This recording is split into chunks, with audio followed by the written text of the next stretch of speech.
সুপ্রিয় শিক্ষার্থীবৃন্দ, আশা করি তোমরা সকলে ভালোই আছো। আজ আমি ইংরেজ কবি আলেকজান্ডার পোপের the rape of the lock কবিতাটা নিয়ে আলোচনা করব। আলেকজান্ডার পোপের খুবই জনপ্রিয় একটা কবিতা the rape of the lock. এই কবিতাটার প্রকাশের পরপরই রাতারাতি তিনি ইংল্যান্ডে বিখ্যাত হয়ে ওঠেন।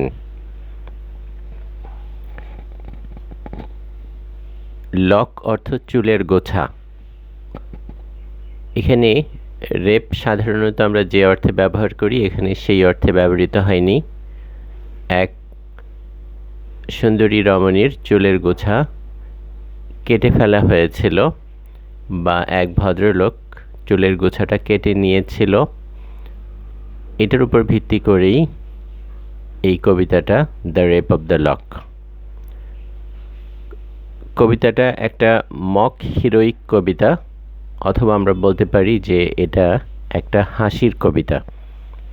এই কবিতার মাধ্যমে লেখক 18th সেঞ্চুরি মানে 1800 শতকের ইংরেজ যে সমাজ রয়েছে, ইংরেজ সমাজের অভিজাত শ্রেণীর সমালোচনা করা হয়েছে এই কবিতার মাধ্যমে। এখন আমরা আলেকজান্ডার পোপ সম্পর্কে কিছু কথা জানি। আলেকজান্ডার পোপের জন্ম হয়েছিল 1688 সালে ইংল্যান্ডে। তিনি মারা গিয়েছিলেন 1744 সালে ইংল্যান্ডে। অকুপেশন তার পেশা, তিনি একজন কবি, একজন লেখক এবং একজন ট্রান্সলেটর, অনুবাদক। নোটেবল ওয়ার্কস, তার উল্লেখযোগ্য কর্ম the Dunciad, the rape of the lock, an essay on criticism এবং হিজ ট্রান্সলেশন অব হোমার, হোমারের কবিতার অনুবাদ তিনি করেছিলেন ইংরেজিতে।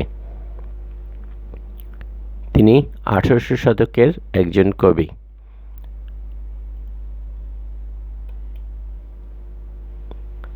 এখন আমরা রেপ অব দ্য লকের ব্যাকগ্রাউন্ড স্টোরি মানে পেছনের যে ইতিহাস, সেই ইতিহাস নিয়ে একটু আলোচনা করি। রেপ অব দ্য লক কবিতাটা লেখা হয়েছিল একটা বাস্তব ঘটনার পরিপ্রেক্ষিতে। আলেকজান্ডার পোপের একজন বন্ধু ছিল, নাম জন ক্যারিল। একদিন তিনি বললেন যে এক ভদ্রমহিলা এবং এক ভদ্রলোক, তাদের মধ্যে ঝগড়ার উৎপত্তি হয়েছে, দুই পরিবারের মধ্যে ঝগড়ার উৎপত্তি হয়েছে। ভদ্রমহিলার নাম ছিল মিস অ্যারাবেলা ফার্মার এবং ভদ্রলোকের নাম ছিল Lord Peter. Lord Peter miss অ্যারাবেলা farmer চুলের একটি গোছা কেটে নিয়েছিল এবং এর ফলে দুই পরিবারের ঝগড়ার সূত্রপাত হয়। জন ক্যারিল আলেকজান্ডার পোপকে অনুরোধ করেছিল এই দুই পরিবারের ঝগড়া মেটানোর জন্য। আলেকজান্ডার পোপ প্ল্যান করেন যে তিনি একটা কবিতা লিখবেন এই বিষয়ের উপরে, হাসির কবিতা, এবং এভাবেই তিনি চেষ্টা করবেন দুই পরিবারের ঝগড়া মেটানোর। আমরা যখন কবিতাটা পড়ব তখন আমরা দেখব যে এই কবিতায়ও এক ভদ্রমহিলা, এক সুন্দরী মহিলা রয়েছে। মিস অ্যারাবেলা ফার্মারের বদলে তার নাম ব্যবহার করা হয়েছে বেলিন্ডা এবং লর্ড পিটার, তার পরিবর্তে ব্যবহার করা হয়েছে Baron.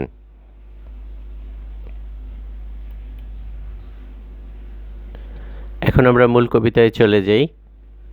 Rape of the lock কবিতাটা কয়েকটি ক্যান্টোতে বিভক্ত রয়েছে, কয়েকটি অংশে বিভক্ত রয়েছে। আলেকজান্ডার পোপ যখন প্রথমে রেপ অব দ্য লক লিখেন তখন কবিতাটা এত বড় ছিল না, কবিতাটা অনেক ছোট ছিল। কিন্তু কবিতাটা যখন রাতারাতি বিখ্যাত হয়ে ওঠে, তিনি অনেক জনপ্রিয়তা পান, তখন তিনি পরিকল্পনা করেন যে তিনি একটা মক এপিক কবিতা লিখবেন। পোপের যুগটা 18th সেঞ্চুরি যুগটা আসলে এপিক কবিতা লেখার জন্য উপযুক্ত ছিল না, কারণ এপিক কবিতার বিষয়বস্তু হতে হয় বিখ্যাত কোনো ঐতিহাসিক ঘটনা। কিন্তু পোপের সময় আমরা দেখি যে সাধারণত সমাজের যে অবক্ষয়, সেই অবক্ষয়ের ছবি কবিতায় উপস্থাপন করা হয়েছে। তো পোপ জানতেন যে তার যুগে এপিক কবিতা লেখা সম্ভব নয়, এই জন্য তিনি প্ল্যান করেন যে তিনি একটা মক এপিক কবিতা লিখবেন। এপিক এবং মক এপিকের পার্থক্য হচ্ছে যে এপিক কবিতার বিষয়বস্তুটা থাকে জাতীয়ভাবে এবং ধর্মীয়ভাবে গুরুত্বপূর্ণ একটা বিষয়, এবং সেখানে খুব গ্র্যান্ড এলিভেটেড উন্নত স্টাইল ব্যবহার করা হয়। আর মক এপিক কবিতা এপিক কবিতার মতোই গ্র্যান্ড এলিভেটেড স্টাইল ব্যবহার করা হয়, ভাষা ব্যবহার করা হয়, সব কিছুই ব্যবহার করা হয়, কিন্তু সাবজেক্ট ম্যাটার বিষয়বস্তুটা থাকে খুবই তুচ্ছ। তো তুচ্ছ বিষয়ে গ্র্যান্ড স্টাইল ব্যবহারের ফলে হাসির উদ্রেক করে। ওকে, এখন আমরা মূল কবিতায় চলে যাই। ক্যান্টো 1 শুরু হয়েছে। কবি বলছেন যে এই কবিতার বিষয়বস্তু হচ্ছে great suffering often emerges from trivial incidents. খুব ট্রিভিয়াল তুচ্ছ ঘটনা থেকে অনেক সময় বড় সাফারিং, বড় যন্ত্রণার কারণ হতে পারে। কবিতার বিষয়বস্তু কবি বলছেন যে কিভাবে একজন লর্ড, একজন ভদ্রলোক একজন মহিলাকে আক্রমণ করতে পারে, অথবা একজন মহিলার পক্ষে কিভাবে সম্ভব একজন লর্ডের প্রেম প্রত্যাখ্যান করা। এভাবে কবি কবিতার বিষয়বস্তুটা বর্ণনা করেছেন। আসলে এপিক কবিতার বৈশিষ্ট্য হচ্ছে কবিতার শুরুতেই বিষয়বস্তু বর্ণনা করতে হয়, এখন লেখক সেটা বর্ণনা করেছেন।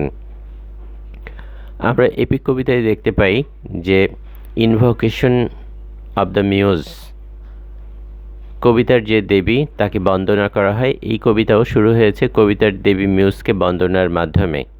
তো এভাবে আমরা দেখতে পাই যে কবিতাটা শুরু হয়েছে একটা মক এপিক কবিতার স্টাইলে। এই কবিতার মূল চরিত্র বেলিন্ডা, এক অভিজাত সুন্দরী রমণী। কবিতাটার কাহিনী এভাবে শুরু হয়েছে। বেলিন্ডা শুয়ে রয়েছে, ঘুমিয়ে রয়েছে তার বিছানায়। তার একজন গার্ডিয়ান স্পিরিট রয়েছে। গার্ডিয়ান স্পিরিট হচ্ছে একজন পাহারাদার ফেরেশতার মতোই, কিন্তু এখানে লেখক কল্পনা করেছে বেলিন্দাকে যে পাহারা দিচ্ছে সে হচ্ছে একজন সিলফ। আমরা সিলফ কি সেটা একটু পরে আসছি। তাহলে বেলিন্ডা ঘুমিয়ে রয়েছে, তার পাহারাদার সিলফ তাকে স্বপ্ন দেখাচ্ছে। বেলিন্ডার স্বপ্ন দেখছে একজন হ্যান্ডসাম ইয়াং ম্যান, এক সুদর্শন পুরুষের স্বপ্ন দেখছে। এরপরে সিলফ ব্যাখ্যা করছে সে হচ্ছে সুন্দরী রমণীদের গার্ডিয়ান স্পিরিট, সে তাদেরকে রক্ষা করে। এরপরে সে আরও ব্যাখ্যা করে বলছে যে প্রত্যেক মহিলা যখন মারা যায়, মারা যাওয়ার পরে তারা স্পিরিট আত্মায় পরিণত হয়, তাদের আত্মার রূপান্তর ঘটে। তবে রূপান্তরটা এক এক শ্রেণীর মহিলার জন্য এক এক রকম হয়। ফিয়ারি ওমেন, যারা খুবই রাগী মহিলা, তারা হয়ে যায় স্ল্যামেন্ডার মৃত্যুর পরে। সফট ইল্ডিং ওমেন, খুব কোমল ধরনের মহিলা যারা রয়েছে তারা মৃত্যুর পরে হয়ে যায় ওয়াটার স্পিরিট, জলপরি হয়ে যায়। প্রুডিশ উইমেন, খুব বুদ্ধিমান মহিলা যারা, তারা নোমসে পরিণত হয়।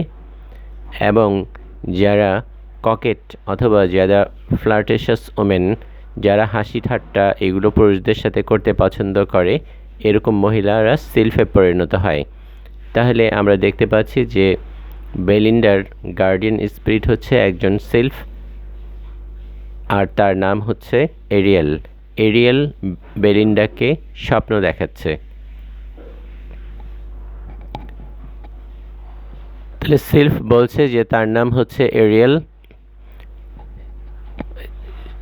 সে আকাশের তারাদের সাথে কনসাল্ট করেছে, মানে আকাশের তারা দেখে গণকরা ভবিষ্যৎ বলতে পারে, ঠিক তেমনি এরিয়েলও আকাশের তারাদের সাথে কনসাল্ট করে কিছু ভবিষ্যৎ জানতে পেরেছে, এবং সে বুঝতে পেরেছে যে কিছু ডিজাস্টার আসন্ন, সামনে ভয়াবহ কোনো দুর্যোগ অপেক্ষা করছে বেলিন্ডার সামনে, কিন্তু সে নিশ্চিত নয় যে আসলে বেলিন্ডার ভাগ্যে কী ঘটবে। সে স্বপ্নে বেলিন্ডাকে বলে দিচ্ছে, বিওর অব ম্যান, অন্ততপক্ষে তুমি পুরুষদের থেকে সাবধান থাকবে আজকে।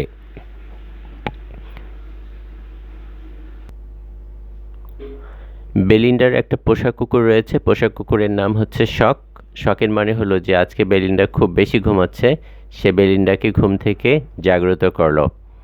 ঘুম থেকে জেগেই বেলিন্ডার চোখে পড়ল তার নামে কিছু লাভ লেটার, প্রেমের চিঠি এসেছে, সেইগুলো পড়তে শুরু করলো। এবং শীঘ্রই বেলিন্ডা ভুলে গেল এরিয়েলের মেসেজ বার্তা। এরিয়েল তাকে বলেছিল যে আজকে কোনো দুর্ঘটনা ঘটতে পারে, পুরুষদের হাত থেকে সাবধান। বেলিন্ডার কাজের মহিলার নাম হচ্ছে বেটি। বেটির সাহায্য নিয়ে বেলিন্ডা শুরু করে দিল সাজগোজ। দীর্ঘ সময় ধরে সে তার ড্রেসিং টেবিলের সামনে বসে সাজগোজ করতে লাগলো। লেখক কল্পনা করছেন যে বেলিন্ডা যেন সৌন্দর্যের দেবী, আর বেটি যেন তার পূজা করছে।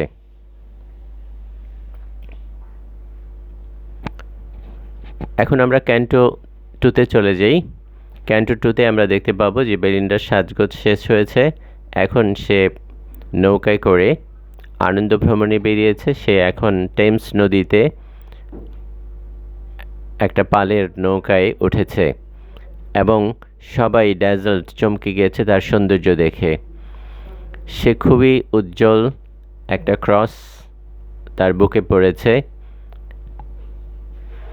সৌন্দর্য বৃদ্ধির জন্য।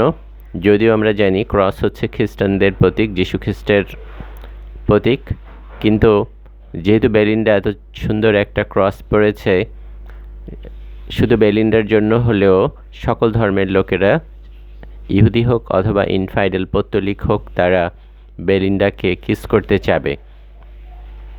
বেলিন্ডা সবার দিকেই চেয়েই হাসছে এবং তার চোখগুলো হচ্ছে ব্রাইট অ্যাজ দ্য সান, সূর্যের মতোই উজ্জ্বল। এরপরে লেখক বেলিন্ডার চুলের স্টাইলের বর্ণনা দিয়েছেন।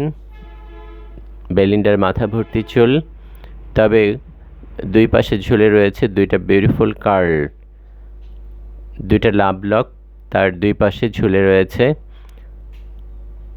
এই লক দুটো এত সুন্দর যে কেউ এই লকগুলোর দিকে তাকালে, এই চুলের গুচ্ছগুলোর দিকে তাকাইলেই তার প্রেমে পড়ে যাবে। ব্যারন এরকমই একজন মানুষ।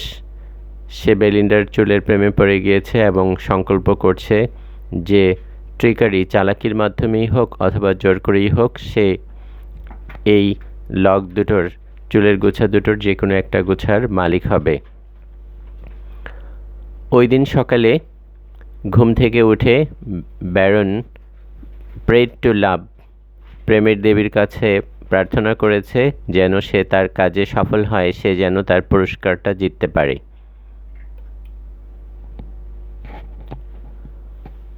এরপর আমরা দেখতে পাই বেলিন্ডা নৌকার মধ্যে রয়েছে।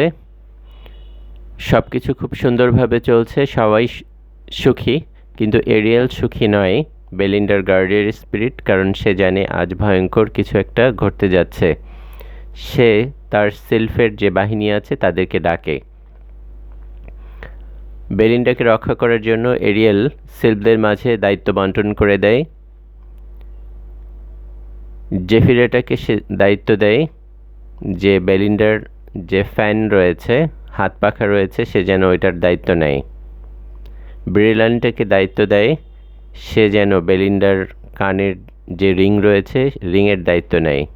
মোমেন্টিলাকে দায়িত্ব দেওয়া হয় যেন তার ঘড়ির দায়িত্ব নেওয়া হয়। ক্রিসপিসাকে দায়িত্ব দেওয়া হয় সে যেন তার চুলের দায়িত্ব নেয়। এবং এরিয়েল ঠিক করে যে সে বেলিন্ডার কুকুর শখের দায়িত্ব নিল। 50 জন সিলফকে দায়িত্ব দেওয়া হলো বেলিন্ডার পেটিকোট পাহারা দেওয়ার জন্য। এরিয়েল তার বক্তব্য শেষ করলো কথা বলে যে কেউ যদি তার দায়িত্ব অবহেলা করে তাকে কঠোর শাস্তি দেওয়া হবে।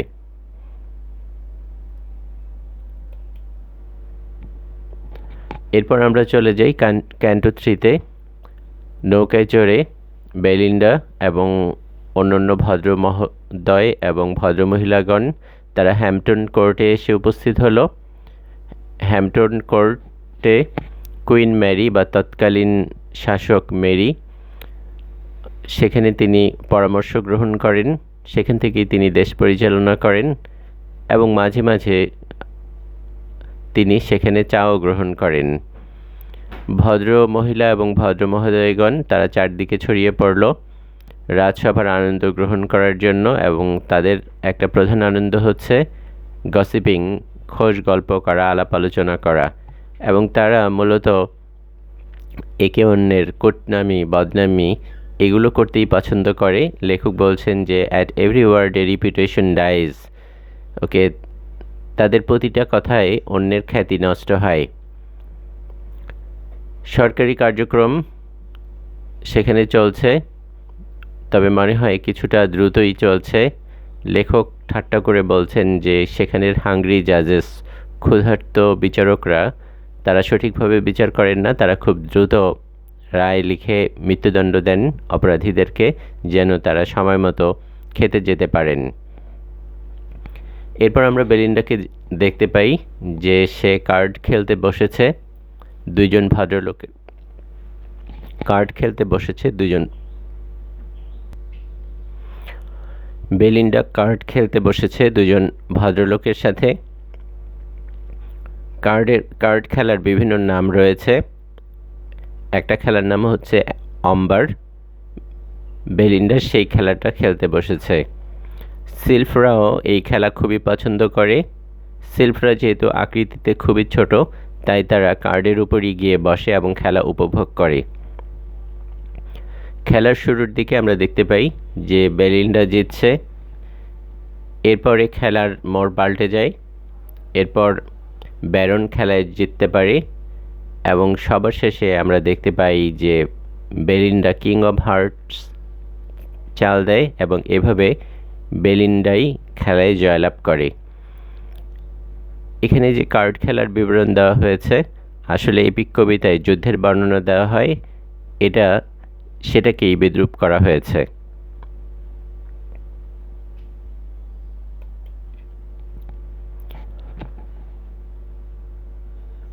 যখন খেলা চলছে তখন ভদ্র মহিলা এবং ভদ্র মহোদয়গণকে কফি পরিবেশন করা হলো চায়না আর্থ মানে চীনামাটির পাত্রে। কফির গন্ধ উড়ে গিয়ে ব্যারনের নাকের মধ্যে প্রবেশ করলো, তার ব্রেনের মধ্যে প্রবেশ করলো এবং তার মনে পড়ে গেল যে আজকে তো সে প্ল্যান করে এসেছে বেলিন্ডার চুলের গোছা চুরি করবে। ঠিক এই সময়ে এক মহিলা বেলিন্ডার সাথে বেইমানি করে, নাম হচ্ছে ক্লারিসা। সে একটা কেচি এনে ব্যারনের হাতে দেয়। তো ব্যারন বেলিন্ডার দিকে অগ্রসর হয় তার চুল কাটার জন্য।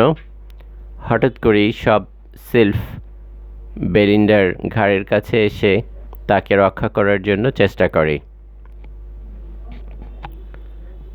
তো সিলফরা বেলিন্ডার পাহারা দিচ্ছিল। হঠাৎ করেই সিলফদের প্রধান এরিয়েল বেলিন্ডার হৃদয়ের মাঝে প্রবেশ করে এবং সে খুবই অবাক হয়ে যায়। হৃদয়ের ভিতরে সে দেখতে পায় অ্যান আর্থলি লাভার লার্কিং দেয়ার, একজন পার্থিব প্রেমিক সেখানে বসে রয়েছে। মানে বেলিন্ডা উপরে উপরে যতই সে নির্দোষ নিষ্পাপের ভান করুক না কেন, কিন্তু ভেতরে ভেতরে সে একজনকে ভালোবাসে। এরিয়েল এটা বুঝতে পারে। যখনই সে বুঝতে পারে তখনই সে হেল্পলেস, অসহায় হয়ে যায়, তার সব ক্ষমতা চলে যায়। এবং যেহেতু সিলফদের ক্ষমতা শেষ, ব্যারন সমর্থ হয় বেলিন্ডার চুল কেটে নিতে। একটা সিলফ যে চুলগুলো পাহারা দিচ্ছিল এবং প্রথমবার যে চুলের গোছাকে কেচি থেকে সরিয়ে নেয়, কিন্তু দ্বিতীয়বারে সে সফল হয় না, সে কেচির মাঝে পড়ে কাটা পড়ে। কিন্তু সিলফদের বৈশিষ্ট্য হচ্ছে তারা সাথে সাথেই জোড়া লেগে যায়, তেমন কোনো সমস্যা হয় না। যখন বেলিন্ডা দেখে যে তার চুল কাটা হয়েছে, সে আতঙ্কে চিৎকার করে ওঠে, আর ব্যারন তখন আনন্দে চিৎকার করে ওঠে।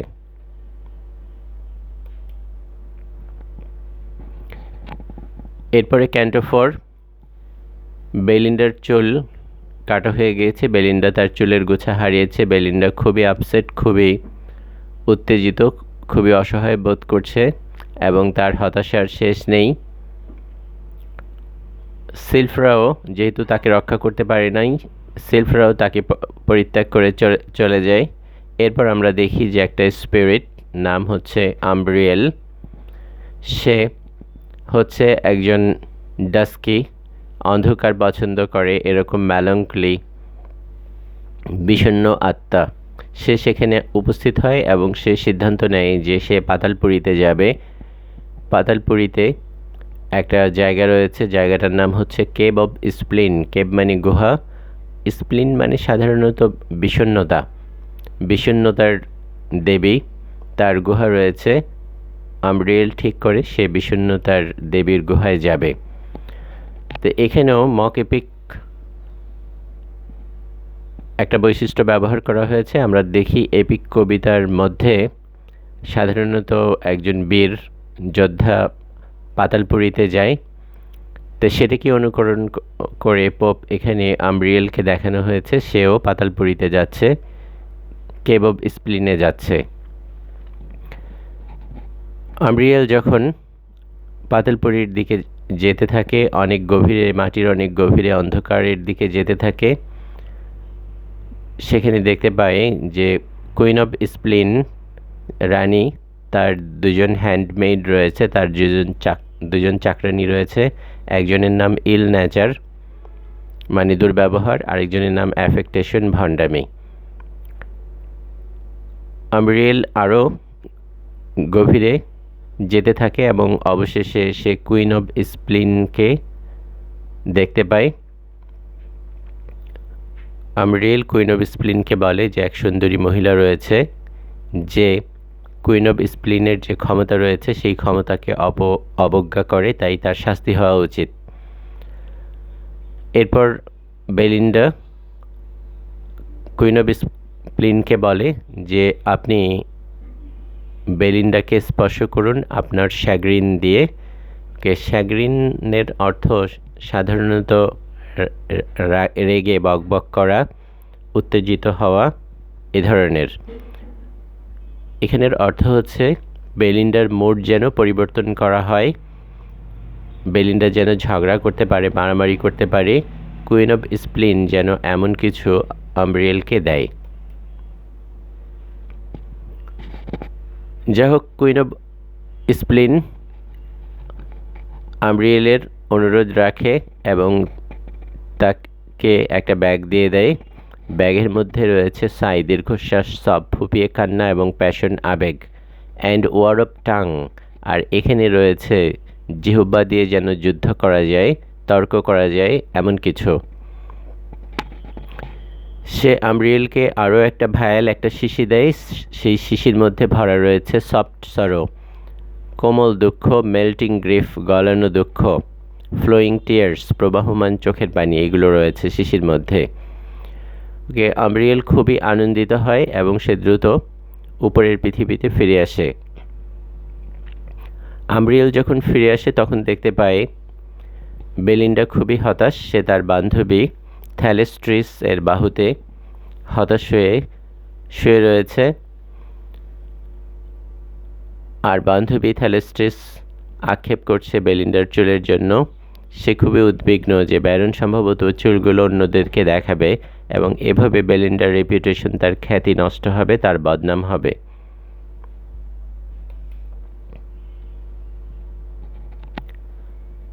বেলিন্ডার বান্ধবী থ্যালেস্ট্রিস, তারও একজন প্রেমিক রয়েছে, নাম হচ্ছে লর্ড প্লুম।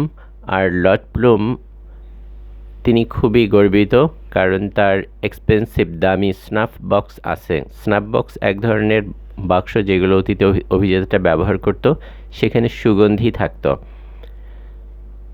তাহলে লর্ড প্লুম গর্বিত তার স্নাফ বক্সের জন্য এবং একটা ফ্যাশনেবল কেন, একটা বেতের লাঠি রয়েছে। থ্যালেস্ট্রিস অনুরোধ করলো লর্ড প্লুমকে, তুমি একটা করো। লর্ড প্লুম ব্যারনের কাছে গেল এবং দাবি করলো তিনি যেন বেলিন্ডার চুলের গোছা তাকে ফিরিয়ে দেন, কিন্তু ব্যারন এটা দিতে অস্বীকার করলেন। তখন আম্ব্রিয়েল কি করলো, তাকে যে শিশি দেওয়া হয়েছিল, দুঃখের শিশি, সেই শিশিটাকে ভেঙে ফেললো বেলিন্ডার উপরে। তার মানে আবেগ বেলিন্ডার হৃদয়ে প্রবেশ করলো।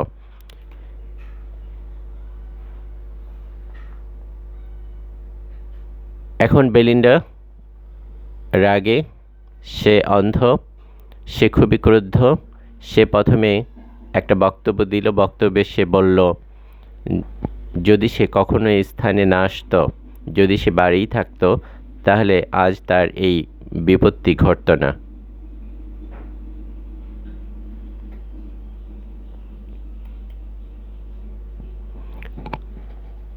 এরপর আমরা ক্যান্টো 5-এ চলে যাই। বেলিন্ডার বক্তব্য শুনে সবাই খুব প্রভাবিত হলো কিন্তু ব্যারন মোটেও প্রভাবিত হলো না। তিনি চুলের গোছা ফেরত দিতে প্রস্তুত নন। থ্যালেস্ট্রিস ব্যারনের কাছে গেল, চেষ্টা করলো ব্যারনের কাছ থেকে চুলের গোছা নিতে, কিন্তু সে সফল হলো না। বেলিন্ডার আবেগ উপচে পড়তে লাগলো।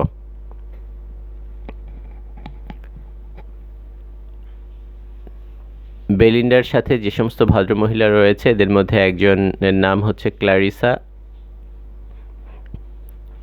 ক্লারিসা খুবই বিরক্ত হয়ে পড়ল এই পরিস্থিতিতে দেখে, এবং সে সামনে এগিয়ে সে বক্তব্য দিতে শুরু করলো। তার বক্তব্যের বিষয়বস্তু হচ্ছে বাহ্যিক সৌন্দর্য মানুষকে আকর্ষণ করে, কিন্তু বাহ্যিক সৌন্দর্য দীর্ঘদিন কাউকে আকর্ষণ করতে পারে না। আসলে ভার্চু, আমাদের গুণাবলী বা মহিলাদের গুণাবলী সাধারণত মানুষকে আকর্ষণ করে।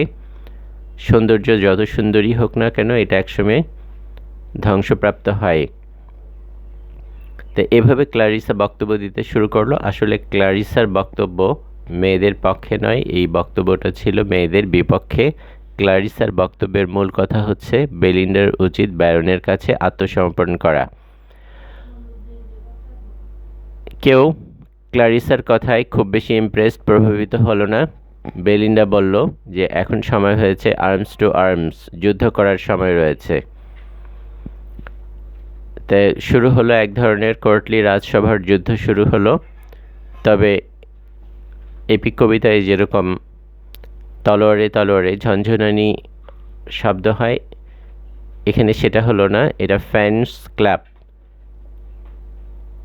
তারা সাথে যে ফ্যান ব্যবহার করে, হাত পাখা ব্যবহার করে, হাত পাখার শব্দ উঠতে লাগলো। সিল্ক রাশল, তাদের সিল্কের পোশাকে খসখস শব্দ হতে লাগলো।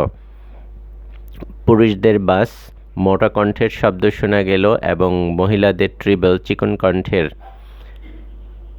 চিৎকার শোনা গেল। এগুলোই আকাশ ভরে দিল। তার মানে বাস্তব যুদ্ধকে এখানে মক করা হয়েছে, বিদ্রূপ ঠাট্টা করা হয়েছে। বেলিন্ডার বান্ধবী থ্যালেস্ট্রিস সে কী করলো, জনতার মধ্যে গিয়ে যুদ্ধ করতে শুরু করলো, এবং সে তার চোখ দিয়ে পুরুষদেরকে হত্যা করতে লাগলো। তার চোখের তির্যক দৃষ্টিতে দুইজন সভাসদ, একজনের নাম স্যার ড্যাপারিট, আরেকজনের নাম স্যার পাপলিং, তারা ধ্বংসপ্রাপ্ত হলো, তারা মারা গেল। স্যার প্লুমও মারা গেল। কিন্তু যখন এটা দেখে থ্যালেস্ট্রিস হেসে দিল, তখন সাথে সাথেই স্যার প্লুম আবার জীবিত হয়ে উঠল। বেলিন্ডা ব্যারনের দিকে অগ্রসর হলো এবং প্রস্তুত হলো আক্রমণ করতে। সে কী করলো, ব্যারনের নাকে চিমটি দিয়ে দিল, এরপর নাকটা ছেড়ে দিল। এরপর কিছু স্নাফ পাউডার, সুগন্ধি পাউডার তার দিকে ছুঁড়ে মারল। তো যখন সুগন্ধি ব্যারনের নাকে প্রবেশ করলো, ব্যারন দিল এক হাঁচি, জোরে এক হাঁচি দিল। এরপর বেলিন্ডা বের করলো একটা বটকিন, একটা সুই বের করলো ব্যারনকে খোঁচা দেওয়ার জন্য। বেলিন্ডা যখন ব্যারনকে স্ট্যাপ করবে, খোঁচা দেবে তার বটকিন দিয়ে, তখন ব্যারন চিৎকার করে বলল সে মৃত্যুকে ভয় পায় না। সে আসলে যেটা ভয় পায় সেটা হচ্ছে বেলিন্ডার থেকে বিচ্ছিন্ন হওয়া।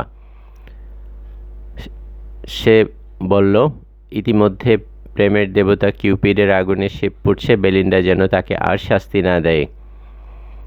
বেলিন্ডা চিৎকার করে বলল যে আমার চুলের গোছা আমাকে ফিরিয়ে দিন। কিন্তু মিস্ট্রিয়াসলি, রহস্যজনকভাবে হঠাৎ করেই দেখা গেল যে কোথাও চুলের গোছা নেই। কোথায় যেন চুলের গোছা হারিয়ে গিয়েছে, ব্যারনের কাছেও নেই।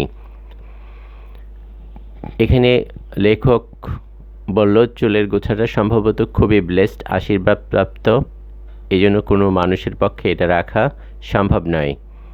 এরপর লেখকের কণ্ঠ বা ন্যারেটিভ ভয়েস বলল যে চুলের গোছা আকাশে উড়ে চলে গিয়েছে, এবং সম্ভবত কবিতার দেবতা মিউজি এটা দেখেছে, অন্য কেউ দেখেনি।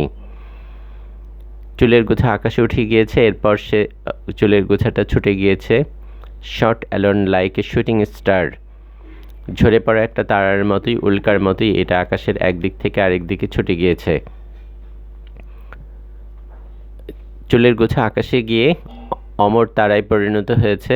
ফ্যাশনেবল ওয়ার্ল্ডের পুরুষ মহিলা যারা রয়েছে তারা এই তারাটা আকাশে দেখতে পাবে, এবং প্রেমিক প্রেমিকারা যখন আকাশের এই তারাটাকে দেখবে, বেলিন্ডার চুলটাকে দেখবে, তখন তারা ভুল করে ভাববে এটা যেন গ্রহ ভেনাস, শুকতারা মনে করবে এটাকে, বা সন্ধ্যা তারা মনে করবে, এবং তারা এটার উদ্দেশ্যে প্রেমের প্রার্থনা করবে যেন তাদের প্রেম সফল হয়। কবিতাটা শেষ হয়েছে ন্যারেটিভ ভয়েস বা কবির কণ্ঠস্বর বেলিন্ডাকে সম্বোধন করে বলেছে যে তুমি সৌভাগ্যবান, কারণ তোমার চুল অমর হয়েছে। চুল যদি কেটে নেওয়া না হতো হয়তো একসময় তুমিও বুড়িয়ে যেতে, তোমার চুল সাদা হতো, কিন্তু সেটা হয়নি। তোমার চুল অমর হয়ে আকাশের তারায় পরিণত হয়েছে। তো এভাবেই কবিতাটা শেষ হয়েছে। আমরা যখন কবিতাটা পড়ি তখন কবিতার বিষয়বস্তুটা খুবই তুচ্ছ আমাদের কাছে মনে হয়, এবং মনে হয় যে এ ধরনের কবিতা কিভাবে এত খ্যাতি অর্জন করলো। আসলে পোপের যে যুগ, এই যুগে মক এপিক কবিতা লেখা হতো। এখানে স্যাটারাইজ, বিদ্রূপ করা হতো হাসির মাধ্যমে। লেখক এখানে আসলে পাঠকদেরকে হাসাতে চেয়েছেন, এবং হাসির মাধ্যমেই তিনি সমাজকে সচেতন করতে চেয়েছেন। এই কবিতার মধ্যে সমাজ সচেতনতা রয়েছে। আমরা দেখতে পাই তৎকালীন অভিজাত শ্রেণীর মহিলারা তারা সৌন্দর্য চর্চা নিয়েই ব্যস্ত। পুরুষরা তারা যেন মহিলা সঙ্গ পেতেই ব্যস্ত, তাদের কোনো কাজ নেই। তাদের প্রত্যেকেরই অগাধ টাকা পয়সা রয়েছে, তারা কোর্টে গিয়ে অলস সময় পার করে।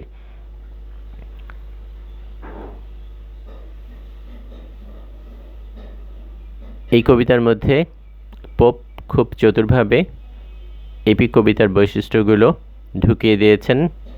তো এভাবে সার্বিকভাবে এটা চমৎকার একটা মক এপিক কবিতায় পরিণত হয়েছে। কবিতাটার সৌন্দর্য উপভোগ করতে হলে আসলে কবিতাটা পড়তে হবে, কবিতাটা উপলব্ধি করতে হবে। এখানে সংক্ষেপে আমি কবিতার বিষয়বস্তু নিয়ে আলোচনা করেছি। আশা করি শিক্ষার্থীরা উপকৃত হবে। সকলকে মনোযোগ সহকারে এই ভিডিওটা দেখার জন্য ধন্যবাদ দিয়ে আজকের মতো শেষ করছি। ধন্যবাদ সবাইকে।